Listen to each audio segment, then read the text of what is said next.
কাটার দাগ রয়েছে? কাটলো কি করে? এই যে এখানে। ওরে ভাই, বরফ দিলে মা ব্যথা করছে মা। বরফ দিলে ব্যথা করছে। এই নে 25,000। চল এটা দিয়ে তুই শপিং করিস। আর ব্যাগ, জামা, জুতো আর ব্যাগ। মেয়েদের শুধু এই কেনাকাটা আর কেনাকাটা। এখন আমরা চলে এসেছি ইট নিতে। এই জায়গাতে ইটটার উপর গোছাচ্ছি। এই সব ইটগুলোকে আমাদেরকে বাড়ি নিতে হবে। মেন গেটটা কোন সোজা হবে একবার দেখাও তুমি। Hey guys, good morning and welcome back to my channel for a new blog. আর এখন মোটামুটি 12টারও বেশি বাজে। সকালে উঠে খাওয়া দাওয়া সমস্ত কিছু হয়ে গেছে, বাট কাল রাত থেকে আমার মাথার এই সাইডটাতে না কেমন ব্যথা করছে। সেই জন্য আমি মাকে বললাম একটু বরফ লাগিয়ে দাও। কি হয়েছে আমি সিরিয়াসলি বুঝতে পারছি না। মা তুমি আগে দেখো, বুঝলে কি কাপড়ের মধ্যে দেবে? ঘুম থেকে উঠে আজকে বোনের স্নান হয়ে গেছে। ঘুম থেকে উঠে কত কাজ করেছি বলতো? আজকে অনেক কাজ করেছে, পুরো ঘর মুছেছে। আর কি কি করেছিস? ঘর মুছেছি, বাসন মেজেছি, জামা কাপড় কেচেছি, স্নান করেছি। বাহ, গুড। এ দাদা, তুই কি দেওয়ালের সাথে মাথায় এভাবে ঠুল খেয়েছিলি? হ্যাঁ, আমার তো পাগল কুকুরে কামড় দিয়েছে না। না, তুই তো সবসময় ঘরে থাকিস, তোর কখন রাগ হয় কখন কি হয় আমরা তো বুঝতেই পারি না। না, আমার মনে হচ্ছে কেউ ঘুষি মেরেছে সেই ব্যথা, মানে এইরকম আর কি ব্যথা ফিল করছি। নর্মাল ব্যথা না যে হালকা এইভাবে লাগবে, এই ব্যথা না। তাহলে স্বপ্নের মধ্যে তোকে কেউ মেরেছে? কাটার দাগ রয়েছে? কাটলো কি করে? এই যে এখানে। ওরে ভাই, বরফ দিলে মা ব্যথা করছে মা। বরফ দিলে ব্যথা করছে। যাই হোক গাইজ, মা বোন প্রত্যেকে বেড়াতে গেছিল, বাড়িতে চলে এসছে। আর একটু আগে না আমাকে কল করলো, আমাদের যে ইট আসবে বাড়ির কাজের জন্য, সেই ইটও চলে এসছে। একটু পরে দিচ্ছি, ওটা রাখো। তো মোটামুটি আর 2-4 দিনের মধ্যে কাজবাজ শুরু হবে। আর আমাদের এই ঘরটা এখন পুরো পরিষ্কার করে ফেলেছে, মানে ঘরের মধ্যে কিচ্ছু নেই। সবকিছু বাবা আর মা দুজন মিলে পুরো ওপরে নিয়ে গেছে, যা যা দরকারি জিনিস।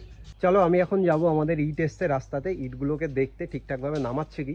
আসলে আমাদের বাড়িটা একটু ভিতরে, আমার বাড়ির পাশে এই রাস্তাটা আছে, কিন্তু এই রাস্তা দিয়ে ট্রাক্টর আসবে না।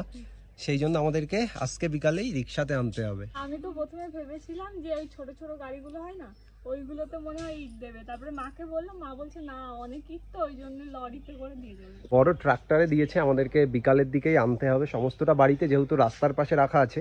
আজকে 2000 ইট দিয়েছে। হ্যাঁ, চুরি হয়ে যাবে। আমাদের এই রাস্তাটা যদি একটু বড় হয় তাহলে ইজিলি চলে আসতে, বাট কোনো ব্যাপার না। চলো খুব তাড়াতাড়ি আমাদের এই পুরো তোমরা দেখতে পাচ্ছ সবটা চেঞ্জ হয়ে যাবে। এই সোজাসুজি হবে মেন গেট। মা তুমি বলেছিলে মেন গেটটা খুব সুন্দর করতে হবে, তাই তো? মেন গেটটা কোন সোজা হবে একবার দেখাও তুমি। আর একটু ভিতরে হবে, এটা তো রাস্তা।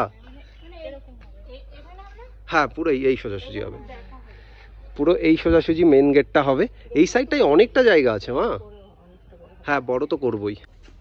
এখানে 25,000 আছে, গুনে দেখ। 25,000 টাকা আছে। সো গাইস, এই যে 25,000 টাকা, এই টাকাটা এখন নিয়ে যাব। যারা ইট দিয়ে গেছে তাদেরকে দিতে হবে, ওরা দাঁড়িয়ে আছে। গুনেছো না? আমি গুনবো। আমি গুনেছি, তাও গুনে নে। 25,000 টাকা চলে যাচ্ছে প্রথম দিনেই।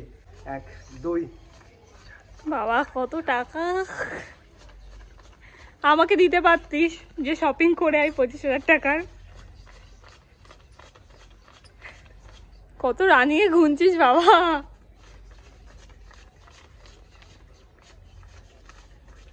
কেউ কি কোনে 50টা, ঠিক আছে। 50টা? পুরোপুরি 25,000 টাকা আছে। চলো এগুলোকে এখন দিয়ে আসি, ওনারা রাস্তায় দাঁড়িয়ে আছে। জল পানির জন্য টাকা দিতে হবে। দাও দাও, তাড়াতাড়ি দাও। তাহলে একবারে দিয়ে দিতে পারতে। সব টাকাগুলো একবারে আনবে? আমার মাকে আমি বুঝিয়ে পারি না। এই টাকাগুলো বোন, যদি তোকে শপিং এর জন্য দেওয়া হতো কি কি কিনতিস? যদি আমি বলতাম এই নে 25,000, চল এটা দিয়ে তুই শপিং করিস। জামা, জুতো আর ব্যাগ। মেয়েদের শুধু এই কেনাকাটা আর কেনাকাটা। আমি যেদিন থেকে ইনকাম করা শুরু করেছি, আমি জানি না কেন আমার মাথায় আসতো যে বাড়ি করব, একটা গাড়ি কিনবো, বা বাড়ির সবকিছু করব, বাজার করব, এটা করব ওটা করব। কোনোদিন মনে হতো না যে নিজের জন্য কিছু কিনি। আর আমার তো মনে হয় আমি সাজবো, আমার মা সাজবে, এটা মনে হয়। আর দাদা দাদা ছেলে মানুষ, দাদার কোনো কিচ্ছু লাগে না। একটা জামা প্যান্ট কিনে এনে দেবো, ব্যাস, তাই তো? না না, আমি চেষ্টা করি আগে বাড়ির সমস্ত কাজবাজ করার, তারপর নিজের জন্য কিছুটা খরচ করার। যদিও এখন কিন্তু আমি অনেক জামা কাপড় কিনে ফেলেছি লাস্ট কিছুদিনে। ভেবে দেখ, আমার একমাত্র এখন ইচ্ছা আমার বাড়িটাকে কমপ্লিট করব, দেন আমি কলকাতার ওই জায়গাতে একটা জমি কিনে আমার বাড়ি করব। এই দুটো ড্রিম কমপ্লিট হয়ে গেলে ব্যাস, তারপর না আমি পুরোপুরি রিল্যাক্স হয়ে ভালোভাবে খরচ করব। তারপর ম্যাডামের জন্য অনেক সোনার গয়না বানাতে হবে, তাই না? বিয়ে চলে আসলে তখন আবার খুব এ, সুন্দর তোরা ভাবে একটু করতে হবে। চুপ কর, আমি যেখানেই যাই এখন সবাই বলে যে বিয়ে বিয়ে বিয়ে, আমার আর আমি ভালো তো লাগে তোকে না। বিয়ের কথা বলছি না যে তোকে আজকে বিয়ে দিচ্ছি, বাট বানাতে তো হবে না, হ্যাঁ, ঠিক আছে। সোনার জিনিস বানাতে হবে, মানে আমার পকেট সব খালি হয়ে যাবে বাড়ি করতে, এটা করতে ওটা করতে। আরে পরে তো কষ্ট। আর নিচ্ছি না, একবারে নিয়ে যাবো, তারপরে আর আসবো না। কি কি লাগবে? কি একটা নেকলেস, নেকলেস যেটা বানিয়ে দিচ্ছিস ওই যে বাদ দে ওটা, আর যদি ভালোবাসে একটা দিস তাহলে দিবি, আর শাখা পলা, তারপর একটা চোকার, তারপরে একটা মানতাসা। মানতাসা?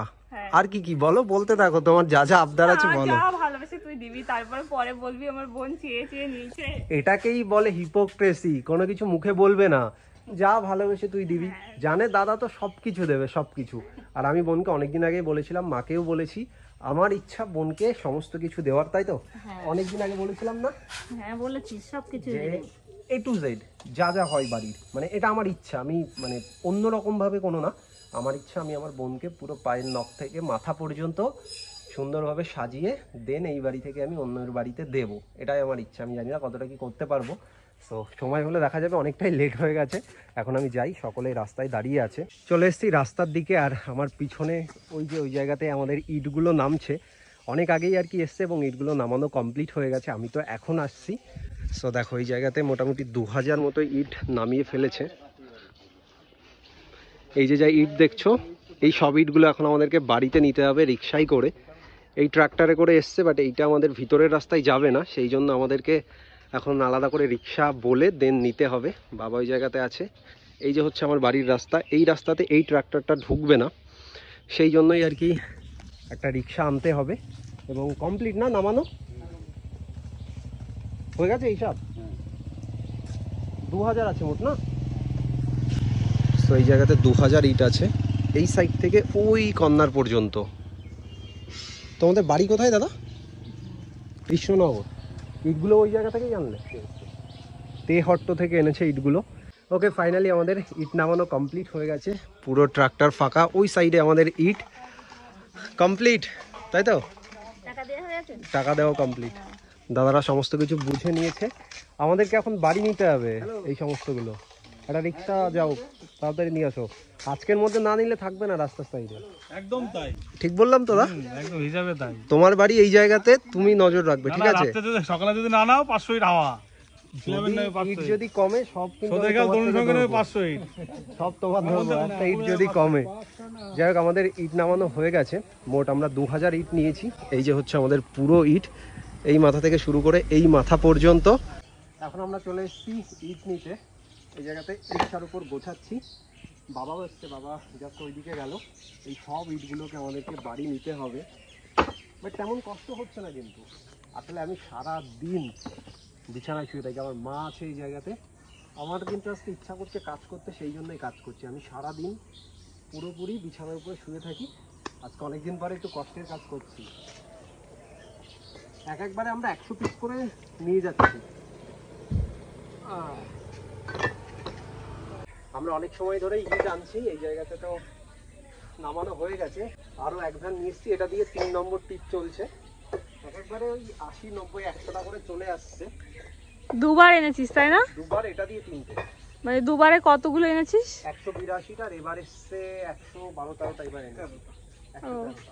না, আমিও গুনেছি বসে বসে, 182টাই হয়েছে। এই সময় লাগবে না আনতে, চলে আসবে। 2000 ইট তাই তো? 2000, yes। 2000 years later. এখন মোটামুটি রাত 10টা বেজে গেছে, একটু আগে স্নান করলাম। আজকের মতো আমাদের কাজবাজ কমপ্লিট, আবার কাল সকাল থেকে শুরু হবে। এখন না ভীষণ খিদে পেয়ে গেছে, সেই জন্য একটু খাওয়া দাওয়া করতে হবে। এখন খাবো আমি খিচুড়ি।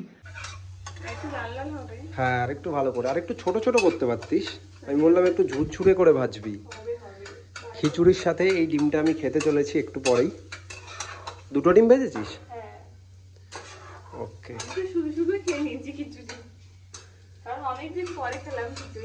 কেমন হয়েছে টেস্ট? মোটামুটি, মানে বাচ্চাদের জন্য বানিয়েছিল তো, ওই জন্য একটু ঝালটা কম। ঠিক আছে, এটাকে ঠিকঠাক করে ভেজে দে, তাহলে আমি খেয়ে নেবো।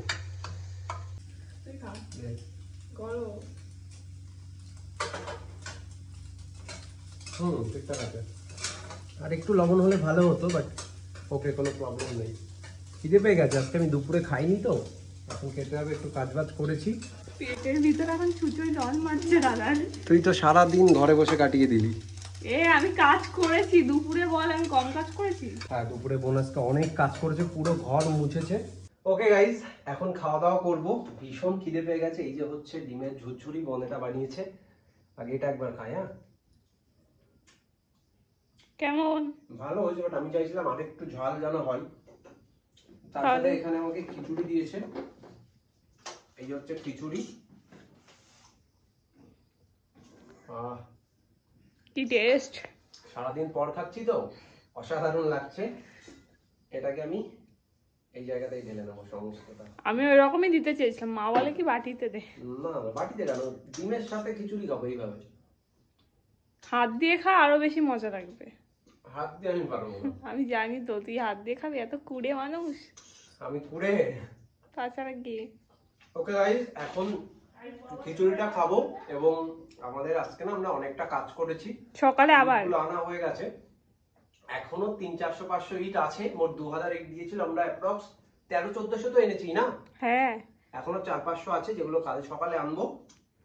এখন তাড়াতাড়ি খেয়ে নে, খেয়ে শরীরে জোরটা বাড়া, সকালবেলা উঠে আবার কাজ করতে হবে।